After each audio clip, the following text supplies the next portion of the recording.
তাহলে তোমার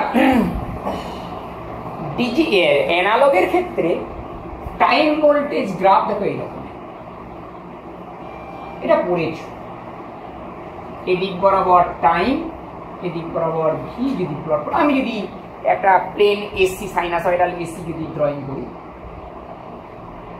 এই রকমের সমস্ত রকমের তুমি ভোল্টেজ পাবে এইটা, এই রেঞ্জ থেকে এই রেঞ্জের মধ্যে। এটাই তুমি যখন ডিজিটালি ড্রয়িং করবে এই রকমের হয়ে যাবে, এদিক বরাবর টি, এদিক বরাবর ভি প্লট করো,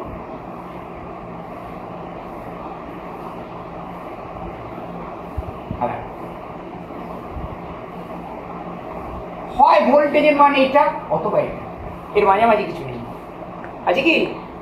এই হচ্ছে ডিজিটাল বর্তনী ভোল্টেজ টাইম, মানে একটা আউটপুট গ্রাফ, ঠিক আছে? হ্যাঁ, তা এখন আমাদের এই যে ক্যালকুলেটর, কম্পিউটার, এগুলো সব ডিজিটাল সার্কিট। তা এখানে তুমি যোগ করো, যেমন 5 + 2 = 7, 13 + 19 = 32। তা এখানে এই যে তুমি 13 যখনই সুইচটা প্রেস করলে তখন যন্ত্রর ভেতরে কিন্তু ওইভাবে ওঠে না। যন্ত্র কিন্তু আমাদের এই যে নাম্বারিং সিস্টেম 5248, এই যে নাম্বারিং সিস্টেম, এটা হচ্ছে 0 থেকে 9 এই 10টা সংখ্যা দিয়ে তৈরি। আমরা যে কোনো সংখ্যাকে এই 10 অঙ্কের সংখ্যা দিয়ে, 10টা অঙ্ক দিয়ে প্রকাশ করি। এই কারণে এই সংখ্যাগুলোকে, এটাকে বলা হয় ডেসিম্যাল কোড বা দশমিক কোডের বাংলা কথা কি আমি জানি না, ডেসিম্যাল কোড। আর কিন্তু যখনই তুমি ক্যালকুলেটরের মধ্যে পুট করবে 5847 যদি পুট করো, ওখানে কিন্তু ভেতরে কিন্তু ওভাবে যায় না। ওভাবে ওই যন্ত্রগুলো কিন্তু বোঝে দুটো সংখ্যা দিয়ে, দুটো সংখ্যার ভিত্তিতে গঠিত সংখ্যা, অর্থাৎ এটাকে বলা বাইনারি কোড বা বাংলায় বলা দিক সংখ্যা। তাহলে বাইনারি কোড, তাহলে তুমি যখনই 13, আমি ছোট দিয়েই বলছি, 13 সংখ্যাটা যখনই তুমি প্রেস করেছো ক্যালকুলেটারে 1 3, তাহলে ভেতরে তোমার কত প্রবেশ করবে। তাহলে তার আগে এইটা দেখো, 5400 তোমার ধরো 38, এই সংখ্যাটা আমি যখন লিখি, আমরা কেমন ভাবে লিখি? তাহলে আমাদের এখন উদ্দেশ্য হচ্ছে, করতে চাইছি যেটা, যদি একটা সংখ্যা এইটা দেয়, এটাকে বাইনারিতে প্রকাশ করলে কি হবে? বাইনারিতে প্রকাশ করা মানে 0 আর 1 দিয়ে আমরা লিখতে চাইছি। 0 আর 1 এর ভিত্তিতে যদি লিখি তাহলে কি হবে? কেউ লিখতে পারে 4 অঙ্কের সংখ্যার ভিত্তিতে, 4টি অঙ্কে 0 1 2 3, এর ভিত্তিতেও এটাকে লিখে ফেলা যাবে। কিন্তু আমরা এটা যখন লিখি, এটাকে বলতে হবে নিচে 10। নিচে 10 কথার অর্থ এটা হচ্ছে ডেসিম্যাল কোডে নেওয়া হচ্ছে, অর্থাৎ 0 থেকে 9 এই 10টা সংখ্যার ভিত্তিতে এই সংখ্যাগুলো লেখা আছে। কিন্তু আমাদের ওয়ার্ল্ড ব্যাপী এই পদ্ধতি চলে বলে তলাতে আর 10 লিখতে হয় না। তাহলে এটাকে আমাদের লিখেছি কিভাবে, কিসের ভিত্তিতে এতে এসেছে? যেহেতু 10টা সংখ্যা দিয়ে এই সংখ্যাগুলো তৈরি, যে কোনো সংখ্যা, তুমি বলবে এখানে 10টা কথা 4টে আছে, তুমি যে কোনো সংখ্যা লেখো, 0 থেকে 9 এই 10টা সংখ্যা দিয়ে তৈরি হয়। তাহলে এটা আসে কিন্তু, এটাকে 10টা যেহেতু সংখ্যা, যতগুলো সংখ্যার ভিত্তিতে তৈরি হবে তার পাওয়ার সিরিজ আকারে লিখে ফেলতে হবে। অর্থাৎ দেখো, এটাকে লেখা যাবে যে 5 × 10⁻³ প্লাস 4 এক এক করে কমবে, 10⁻² প্লাস 3 × 10⁻1 প্লাস 8 × 10⁻0 হবে নাকি? দেখো তুমি এটাকে এরকম ভাবে লেখা যাবে, যাবে না? তারপরের স্টেজটাই আমরা এই যে 10-এর ঘাতের যে সহগগুলোকে আমরা পরপর লিখে 5 4 3 8 বলে আমরা এই সংখ্যাটা লিখেছি। বুঝতে পারলে না? তা এইটা হচ্ছে ভিত্তি। তাহলে এটা যদি 10 অঙ্কের 0 থেকে 9 এই 10টা অঙ্কের বা ডেসিমালের যদি ভিত্তি হয়, বাইনারিরও ভিত্তি এরকম হবে। তাহলে তোমাকে উদাহরণ দিচ্ছি 13। তাহলে 13 এই সংখ্যাটাকে তোমার বাইনারিতে লিখতে হবে। বাইনারিতে লিখতে হবে মানে 0 আর 1, সেম দুটো সংখ্যা, 0 আর 1 দিয়ে লিখতে হবে। তাহলে 0 থেকে 9 এই 10টা সংখ্যার ভিত্তিতে লিখলে 10-এর পাওয়ার সিরিজ আকারে লিখতে হবে। তাহলে 0 আর 1 এই দুটো সংখ্যার ভিত্তিতে লিখতে গেলে 2-এর পাওয়ার সিরিজ আকারে লিখতে হবে।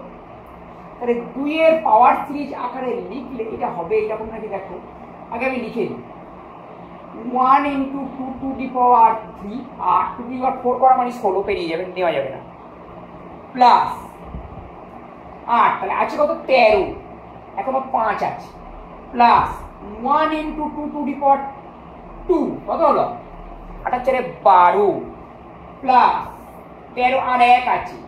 এইবার দেখো 0 × 2 to the power 1 plus 1 × 2 to the power 0 করলে দেখো, যদি এখানে 1 × 2 টু দি পাওয়ার 1 করতে দেখো তাহলে 14 হয়ে যেত।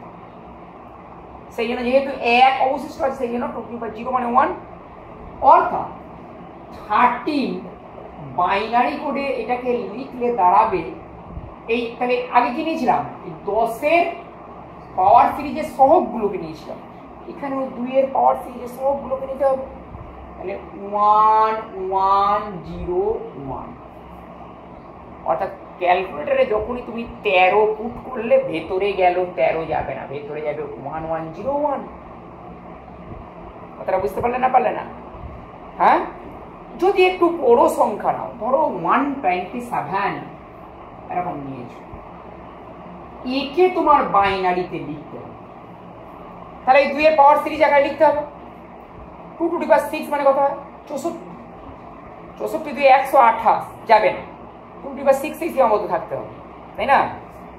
1 × 2 টু দি পাওয়ার 6 প্লাস 64 গেল, তাহলে বাকি আছে কত, কোনো 63। তাহলে 1 × 2 টু দি পাওয়ার 5 কত হয় 32 হলো। এখানে তোমার লিখে লিখে একটু দেখতে হবে, 64 গেছে 32 গেছে, প্লাস 1 × 2 টু দি পাওয়ার 4 মানে 16 গেছে, কত হয়েছে 80 80 112 গেছে, আছে কত 127, এখনো 15 যাবে। তাহলে 2 টু দি পাওয়ার 3 তার মানে এসে যাবে ওর মধ্যে, প্লাস 1 × 2 টু দি পাওয়ার 3 8 গেল, এখন 7 আছে। তাহলে 1 × 2 টু দি পাওয়ার 2 4 গেছে, এখন 3 আছে।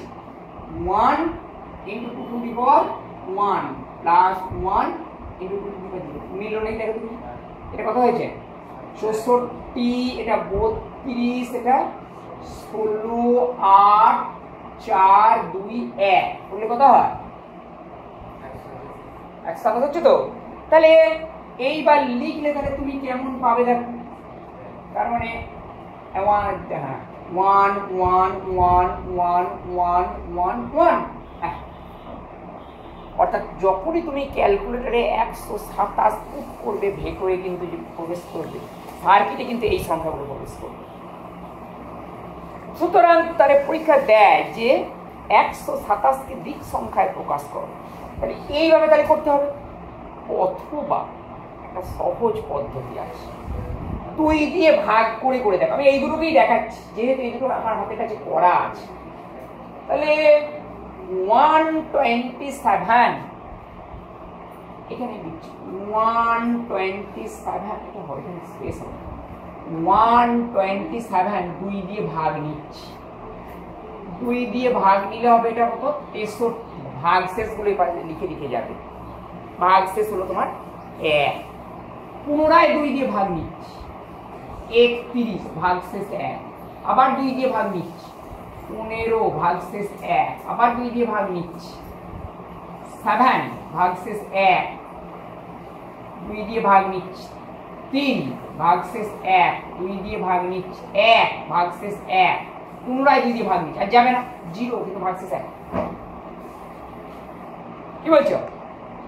হ্যাঁ, তাহলে 127 আগেটার সঙ্গে মিলে যাবে, ইকুয়াল টু দাম 2 3 4 5 6 7 মিললো, ভাগ শেষগুলোকে নাও, কিন্তু রিভার্স অর্ডারে দিতে হবে এদিক থেকে। Not forward order. এটা তুমি যেহেতু 7টা তোমার এক আছে সেই জন্য ফরওয়ার্ড আর রিভার্স সবইতেই মিলে যাবে। তুমি 13টা দেখো, 13 ছোট সংখ্যা। 13 2 দিয়ে ভাগ নাও, 6 1 2 দিয়ে ভাগ নাও, 3 0 2 1 1 2 0 1। তাহলে 13 এটাকে তোমার বাইনারিতে লিখলে হয় এই দিক থেকে লিখতে হবে 1 1 0 1। দেখো মিলে গেছে। এদিক থেকে লিখলে দেখো ভুলে যাবে। কথাটা বুঝলে না? বুঝলে না? তাহলে এইভাবে তাহলে তোমার যে এই কি যেন দশমিক, এটাকে দশমিক পদ্ধতি, ডেসিম্যাল করতে আমার মনে পড়ে গেছে, এবার ওটাকে দশমিক পদ্ধতি বলে। দশমিক পদ্ধতি বা ডেসিম্যাল তোমার নাম্বারকে, দশমিক সংখ্যা বা ডেসিম্যাল নাম্বারকে বাইনারিতে এইভাবে কনভার্ট করতে। পরীক্ষা প্রশ্ন দেয় এই সংখ্যাটাকে বাইনারিতে লিখলে কি হবে। ঠিক আছে না? ঠিক নাই? হ্যাঁ, তাহলে এবার তোমার যেহেতু তুমি বাইনারিতে লিখলে তাহলে তোমার দায় থেকে যাবে, আবার বাইনারি থেকে কি করে তুমি দশমিকে যাবে? তাহলে বাইনারি থেকে তুমি এইটাকেই ধরো 1 1 0 1। তাহলে আমাদের ভাবতে হবে কোন এক সহৃদয়বান ব্যক্তি 2 এর পাওয়ার সিরিজ আকারে লিখে এটা তৈরি করে গেছে। কি বলো? তাহলে এটা কি 2 টু দি পাওয়ার 0 সহ, এটা 2 টু দি পাওয়ার 1 এর সহ, 2 টু দি পাওয়ার 2 এর সহ, 2 টু দি পাওয়ার 3 সহ। তার মানে 1 এরকম ভাবে লিখে যাবে 2 টু দি পাওয়ার 3 প্লাস যতগুলো সংখ্যা থাকে তার এক কম থেকে শুরু হবে, plus 1 into 2 to the power 2 plus 0 into 2 to the power 1 plus 1 into 2 to the power 0। তাহলে আগেরটাই ঘুরে আসবে 8 প্লাস 4 প্লাস 0 প্লাস 1, তার মানে 13। এটা করলেও তুমি পাবে। এটা ছোট বলে একটু করে পড়ে দিলাম। তাহলে এইভাবে বাইনারি থেকে তোমার ডেসিম্যাল বা ডেসিম্যাল থেকে বাইনারি পেয়ে যাবে। কিন্তু গোলমালটা বাঁধবে তোমার দশমিক যখন থাকবে। ধরো সংখ্যাটা তোমার এইটাই আমি নিচ্ছি 127.125, তখন কি করে লিখবে? এইটা যেহেতু পড়া আছে আমি এইটা থেকেই আমি বলছি, এখানটা বুঝে দিচ্ছি।